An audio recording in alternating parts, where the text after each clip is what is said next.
Unforgettable images of Port Basques in the wake of Fiona. Our CBC News drone team giving us the view from on high, the complete and utter devastation of that Newfoundland community. Homes destroyed, lives on hold, and of course, remember, so many of those homes actually were washed out to sea. One person in the community killed. Well, it's been just over a month now. People still coming to grips with just how much they have lost.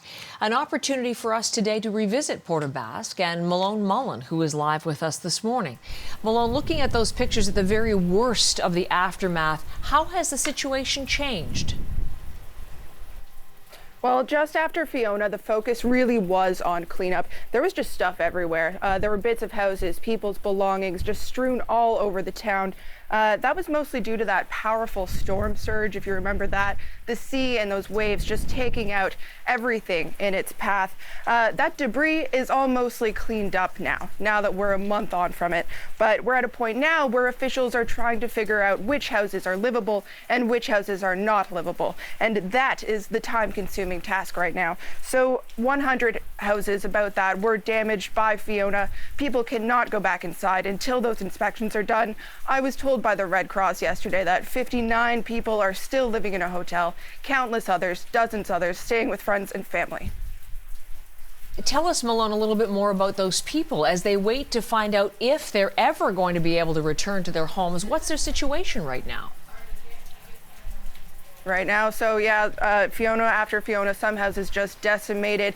We saw those terrible pictures. Houses had just collapsed. Some were washed out into the sea entirely. Others, though, are still standing, but a meter, 2 meters of seawater inside of them, right? So provincial inspectors, now it's their task to go in there, to inspect them, to see whether or not they're structurally sound or whether they're just too wet and too moldy and too damaged at this point to actually save. So just last week, the results of some of those inspections began to emerge. And that's when some homeowners got the devastating news that their house was condemned, that it was now officially on the demolition list. So I spoke to one of those homeowners yesterday, Denise Pike Anderson, and she actually thought that her house was going to be repaired. A blow to us that, you know, what we worked hard for is coming down. And this is mine and my husband's. And when my kids come home, they wanted to come home and help, and I said, you can't come home, we're homeless. I can't put stress on your grandparents. I mean, they're feeling the effect of it as well. My dad comes down and he cries. And my mom, you know, she's sick, so she can't help. My mother-in-law, I don't want her down here because the smell.